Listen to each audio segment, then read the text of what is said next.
When I think back to all the nonsense they fed me in school, I'm surprised I can think at all, thought Roy Robinson as he drove west on Highway 17. His mind had been wandering all morning. He smiled grimly, thinking that his lack of higher education hadn't hurt him. He could still read the graffiti on the walls.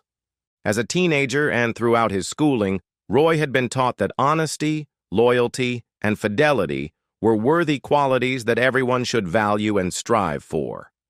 Now those ideals seemed to be coming back to haunt him. Donna seemed a little distracted. Perhaps distant would be a more appropriate word, considering that their son had left for college 3 months ago. He couldn't figure out what exactly had changed, but Roy knew that he and Donna hadn't been on the same page lately. Everything became clear when Ben Miller called him from work. Roy and Ben had been friends since high school, when they had a falling out over something trivial. Neither of them was seriously hurt, but after the fight, they developed a mutual respect for each other. Within a few weeks, they became best friends and have remained so ever since.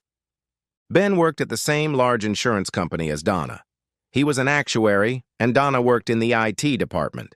Ben's office was several floors above Donna's, so they rarely spoke at work. But that didn't stop Ben from overhearing a conversation one morning.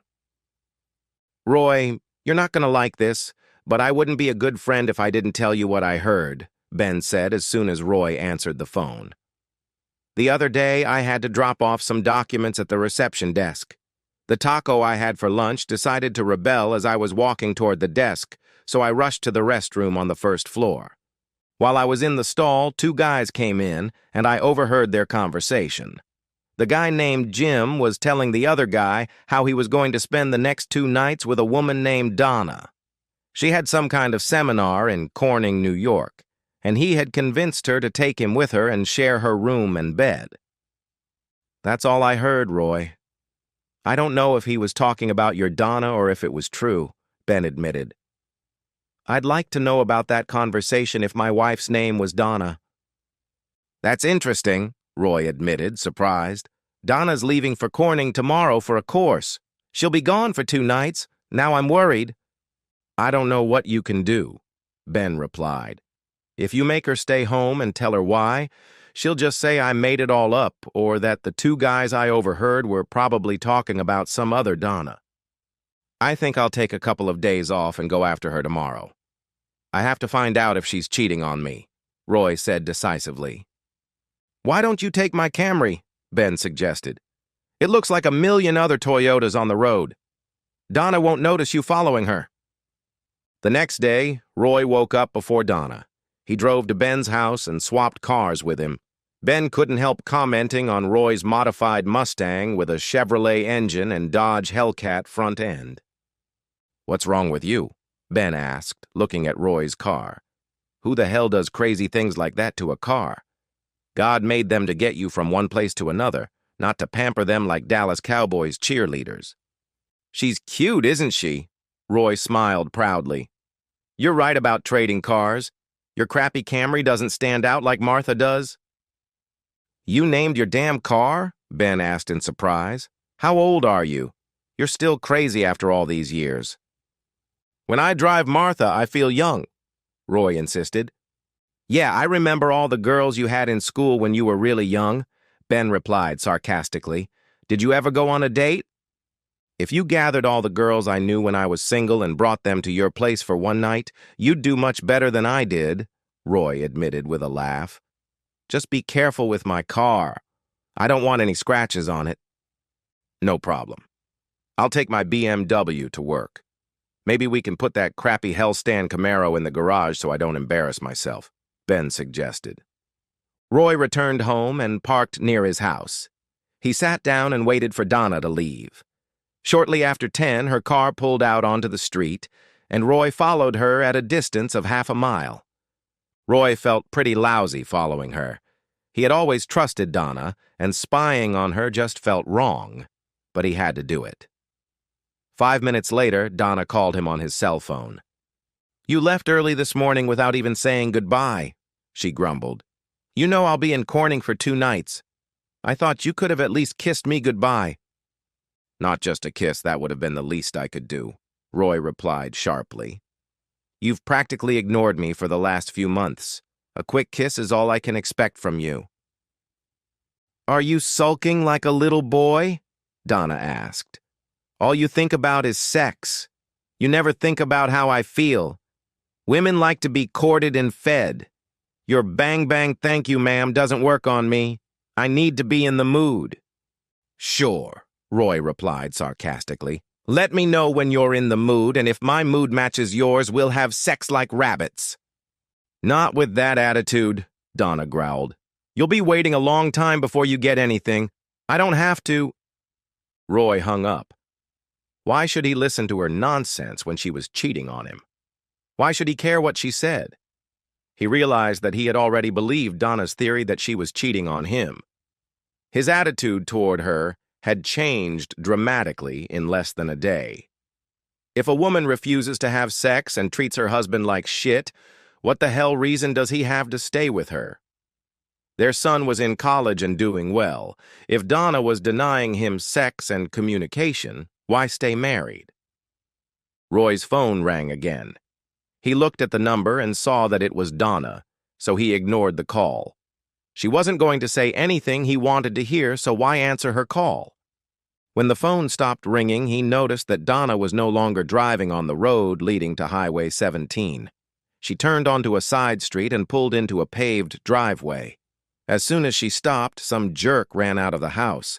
He threw a gym bag into the trunk and climbed into the passenger seat. Then he leaned over and kissed Donna. Apparently, she was in the mood now.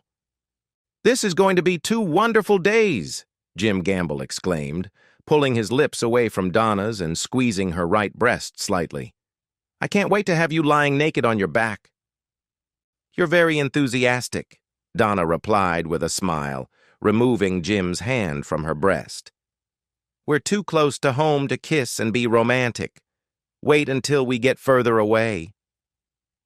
Roy drove past several houses and turned into a driveway to see what was going on. After another, slightly quicker kiss, Donna pulled out onto the street and returned to the main intersection.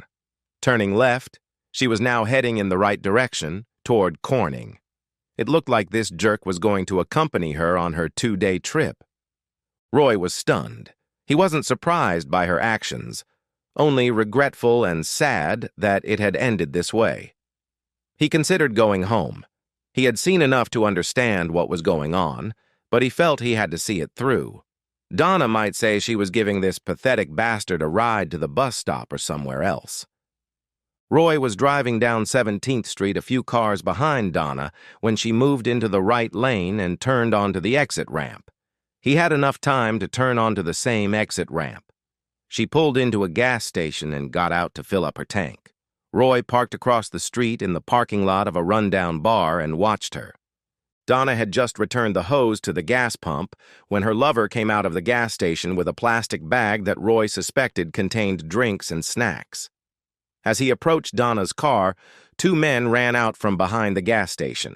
One rushed toward Donna, while the other approached her boyfriend. Donna was completely taken by surprise when the stranger quickly approached her. In his left hand, he was clutching a large knife, which he had hidden from the gas station's security cameras under his jacket. I'm driving, bitch. Just get in the back and shut up, was all he said as he pushed the shaken woman into the back seat. Roy saw Donna suddenly start to tremble and cry.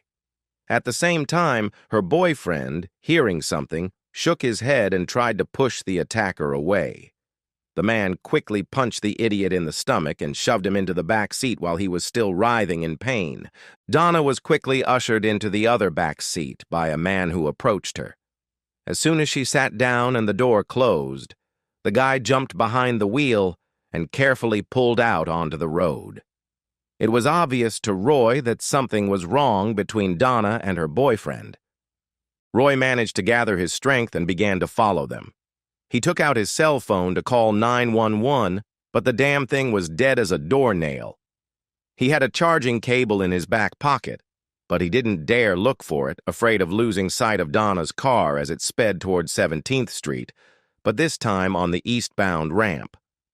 Following Donna's car was easier than Roy had expected. She was driving at the speed limit and staying in the right lane. Apparently, the driver realized that driving cautiously would arouse much less suspicion. Roy finally took the charger out of his back pocket. Then he realized he didn't know if the old Camry he borrowed from Ben had a port he could use, or where it was if it did. He tried to look at the dashboard without taking his eyes off Donna's car. As soon as he found the USB port, the other car turned onto the 86 exit at the depot. Roy smiled and quickly followed. By a lucky coincidence, the men turned off 17th Street just a few miles from his house. He knew the area well. "Where are you taking us?" Donna asked as her initial fear began to give way to panic. "You can take our money. Just let us go. We won't even call the police, I promise." The criminal in the front passenger seat turned sharply and stared at Donna. She was shocked by his gaze. There was no hope in his eyes, only rage. "This damn car is worth more money than I've ever seen in one place. I'm just a poor guy, though you'd never waste your time getting to know me or even caring about me. I gave up the right thing for a few vague promises." "It's all lies. I hear what you're really saying. You'll call the police as soon as you get the chance. But you won't get the chance. We'll stay away from you, go somewhere you've never been if you had a choice. Only bums go there. Only poor people know places like that." "I have friends in the state police," Jim insisted. "You bastards will be hunted down to the gates of hell for this shit. Just let us go. You'll be better off in the end." "Here's what you don't understand," said the man in the passenger seat. "There's no long-term perspective for people like us. We tried to find work, but no one would hire us except prostitutes. We don't even have the money to pay them." "You're just unlucky that we picked you two," added the driver.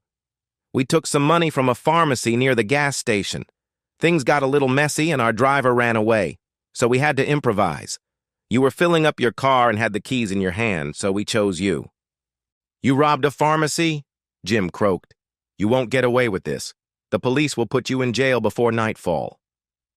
"I hope not," the driver replied sharply. "We won't give up, and they'll have to take extreme measures to catch us. You could end up in the crosshairs." Roy fell behind the car when it turned onto a narrow road. Then it turned onto a gravel road, but Roy kept going. He knew what property the carjackers had chosen. It belonged to the Turner family, but had been bought by people from New York many years ago. They had put a couple of mobile homes on the property to use on weekends and in the summer. Roy had heard that the owners had died, and their children didn't care about the place. The trailers had been abandoned for years. The last time Roy had seen them was 2 years ago during hunting season, and the property looked extremely run down. Roy knew there wasn't a house within a few miles, at least not one he wanted to approach. The residents of this rural area of New York State didn't like strangers coming around. They had little reason to trust the government or the police. The problem was that there was virtually no cell phone reception in the area. The mountains effectively blocked signals from all the towers located several miles away. Even if he had a charged phone, he would have little chance of getting a signal. He turned onto an abandoned forest road and parked. The thought of leaving Donna with those people made Roy furious. He had loved her his entire adult life. She had given him a son. He couldn't bring himself to abandon her when she needed him so much. Husbands protect their wives. It's their duty. "What's your name?" the driver asked, stopping next to what had once been a mobile home. Now it resembled a sculpture of metal and wood sinking into the ground. When none of the captives answered, the man snatched Donna's purse from her hands and opened it. Seeing $300 and several credit cards in the wallet, he smiled. He shoved them into his pocket, then pulled out the wallet. "God bless you, Mrs. Robinson. We can really use this money," the driver said, continuing to rummage through Donna's wallet. "Mrs. Robinson?" his partner asked, examining the wallet he had just pulled from Jim's back pocket. "This guy's name is James Gamble. Are you sure she's married?" "There's an envelope with Yankees tickets addressed to Mrs. Donna Robinson and several photos of her with some guy who's definitely not this guy." "Are you a widow, Mrs. Robinson, or are you having an affair with this jerk?" Judging by the way you're blushing and looking at the floor, I think you answered my question, the man remarked with a smirk. We may be robbers and thieves, but you have a little secret, just a Robinson romance. Did you know, Mrs. Robinson, that Joltin' Joe is dead? It looks like your husband will soon be just a memory. If you had stayed home with him instead of chasing after this loser, you'd be much better off. He's just a colleague. We were going to a 2-day seminar in Corning for work. I love my husband, Donna insisted. Were you going to sleep with your colleague tonight? Prodded another robber, who was now waving his gun. Look how red she is, the driver pointed out. They were going to sleep together tonight, and they act like they're better than us. But there's nothing worse than a liar and a cheater. I hope you managed to hide this from the kids, Mrs. Robinson. You don't want them to find out their mother is a whore. I'm not a whore, and my son knows I would never cheat on my husband. I've never cheated, Donna declared. Was that your first time, so to speak? Asked the man Donna now considered her driver. You're so unlucky. Maybe Nick and I can help you make up for it. We're younger and better than James. If you want another man, we'll make sure he's yours, and not just one.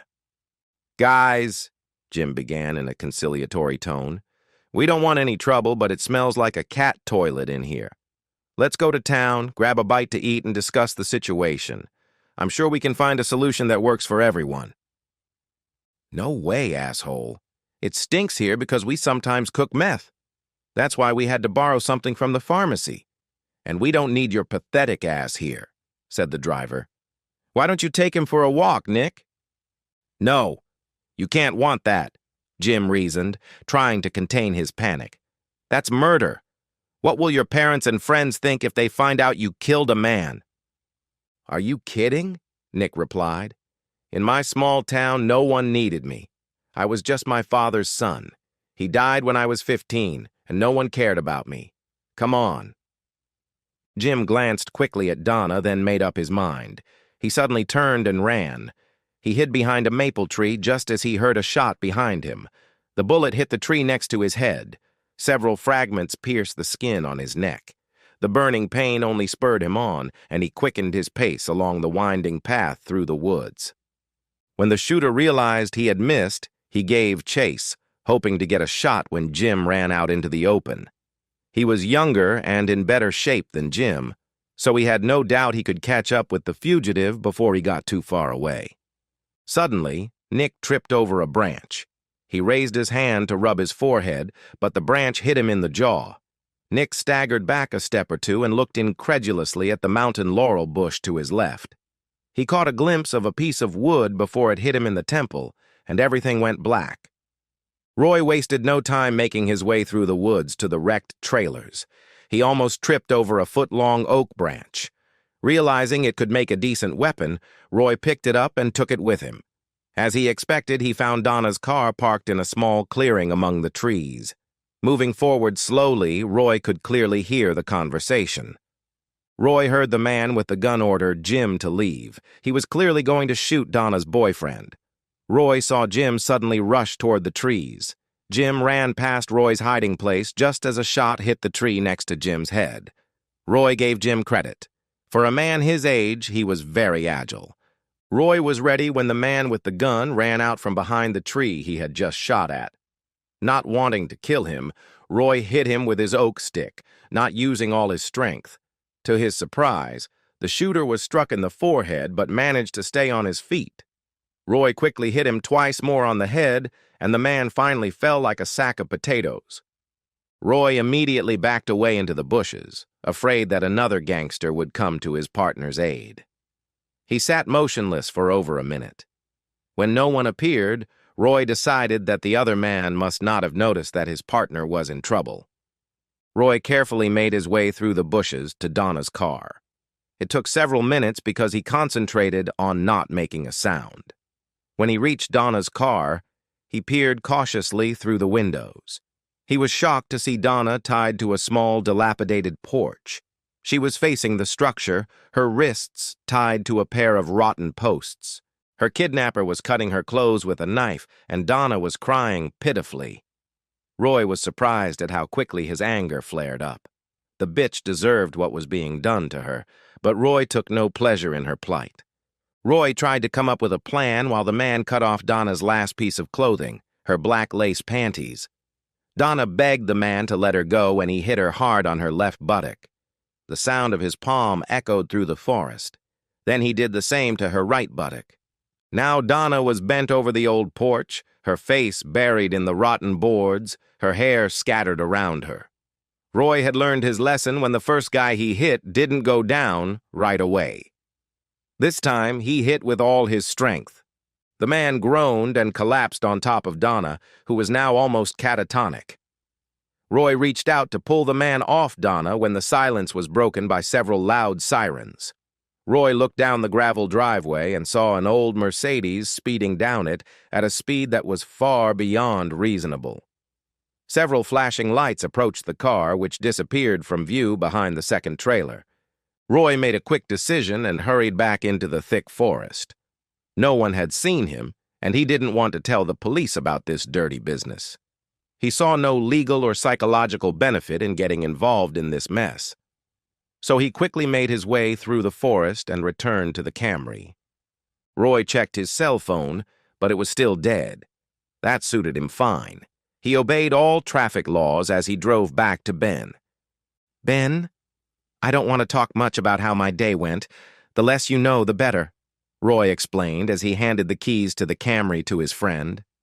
"I'm not asking you to lie if the police ask questions, but I'd appreciate it if you didn't say anything to them.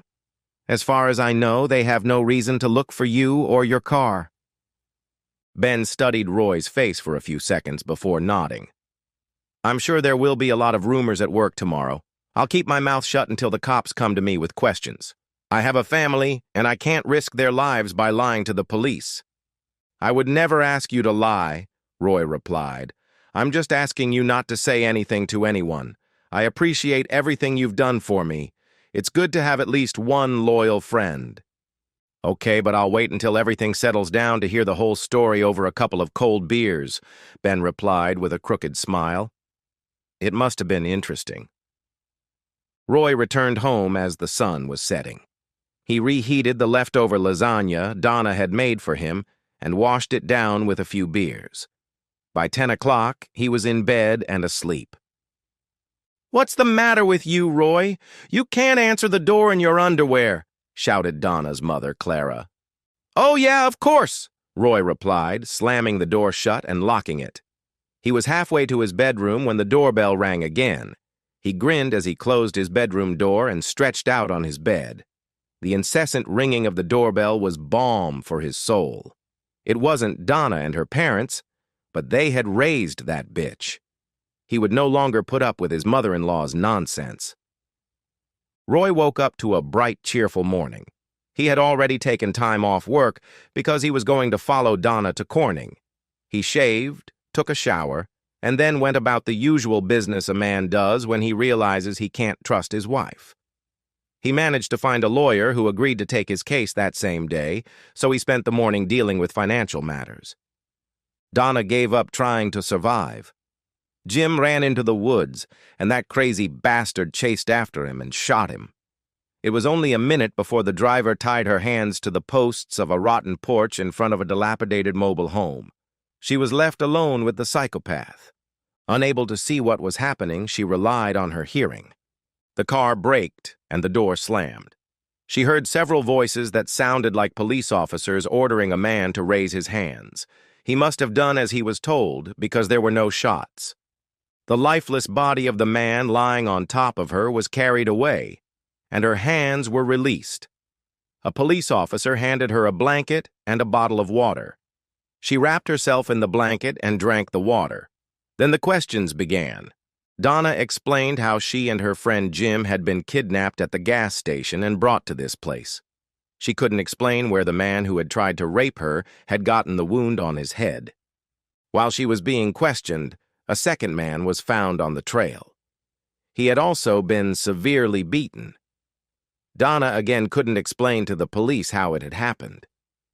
He was chasing Jim, so I think Jim found a way to hit him with a club before he was shot again, Donna reasoned, analyzing the situation. You didn't find any other bodies or a lot of blood, did you? An ambulance arrived and loaded the man who had tied Donna up and tried to rape her into the vehicle. As soon as the ambulance left, another one arrived to take another unconscious gang member to the hospital. Donna was taken to the state police headquarters for questioning after being given clean clothes. It was a small station, so she could clearly hear Jim talking to the police when he arrived about half an hour after her. Donna wanted them to be given time to come up with a story, but she and Jim were questioned separately. Jim was a single man who, to the best of his knowledge, had never broken the law, so he cooperated fully with the police. He explained how he ended up in the car with Donna and why. However, he couldn't explain where the two kidnappers had gotten their injuries. He just ran until he heard the noise of traffic. He headed in that direction and was able to flag down a motorist who called the police. Donna tried several times to call Roy from the police station, but his phone was turned off. In desperation, she called her parents and asked them to find Roy and tell him about her problems. She needed his help. It was after 1 a.m. when her parents entered the room at the police station. It was obvious that none of them were in a good mood. "Where's Roy?" Donna asked. "You couldn't find him?" "We found that pathetic bastard, but when your mother yelled at him for opening the door in his underwear, he slammed the door in our faces and locked it," her father said. "We rang the doorbell and knocked for half an hour, but he wouldn't open it. I needed him, and Mom yells at him for not wearing proper clothes to answer the damn door. Did you think he'd just roll out of bed and run to the police?" Donna growled. "Why do you always have to tell him what he's doing wrong? Is it so hard to be nicer to him?" "After tonight, your father and I won't even go near him," her mother declared defiantly. "His wife needs help, and he answers the door in his underwear? Then he's not dressed properly and won't talk to us? I'm sick and tired of your husband. He can go to hell." "What am I supposed to do now, Mom?" Donna asked, trying to sound calmer than she felt. "It's the middle of the night. My car is involved in a criminal investigation, and you don't approve of Roy's night clothes, so I'm stuck here."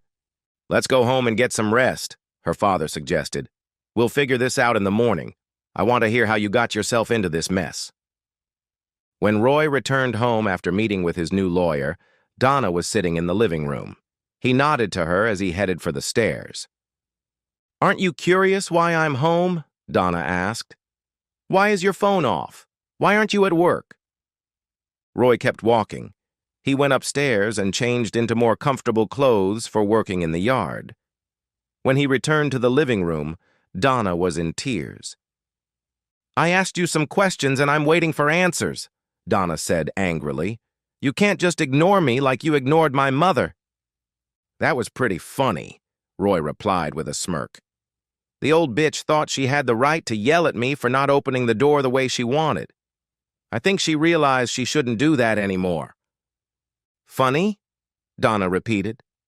"I sent her to get you because I needed you and your phone was off. You're never around when you're needed." Roy couldn't help but remember the previous day when his wife had been tied up and stripped naked, and a stranger was about to rape her. He had been there when she needed him, but she hadn't been there for him in a very long time. Nodding, Roy forced himself to smile and went out to the garage to get the lawnmower. He just didn't see the point in listening to all the nonsense his wife was about to dump on him. When the garage door opened, Donna burst in, furious. "What's wrong with you? I was talking to you and you just walked away. Are you drunk or something?" "Look, here's the newspaper from Binghamton," Roy said calmly, pointing to the newspaper lying on the driveway.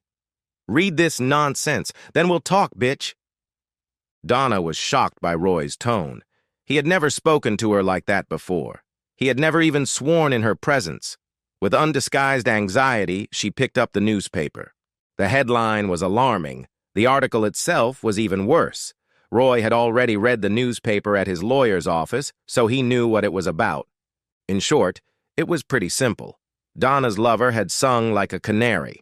The newspaper had interviewed him as he was leaving the police station and managed to get it into the next issue. He claimed that he and his married mistress were on their way to Corning for a business seminar love affair when they were kidnapped by drug-addicted murderers. He managed to escape when they used him as a target for target practice. By the time he had safely escaped and stopped a car to call for help, state police had tracked down the missing driver and found the robber's hideout. The criminals were taken into custody and his girlfriend was rescued. Donna felt sick when she read Jim's story in the newspaper. After reading the article, she read it again. Her name was not mentioned. Maybe no one would connect her to Jim. Then she saw the police version of events. It was printed next to Jim's interview, also on the front page. Her name, age, address, and marital status were listed. Nicholas Brennan, William Lansing, and Bo Jackson had been arrested and charged with numerous crimes, including kidnapping and unlawful detention.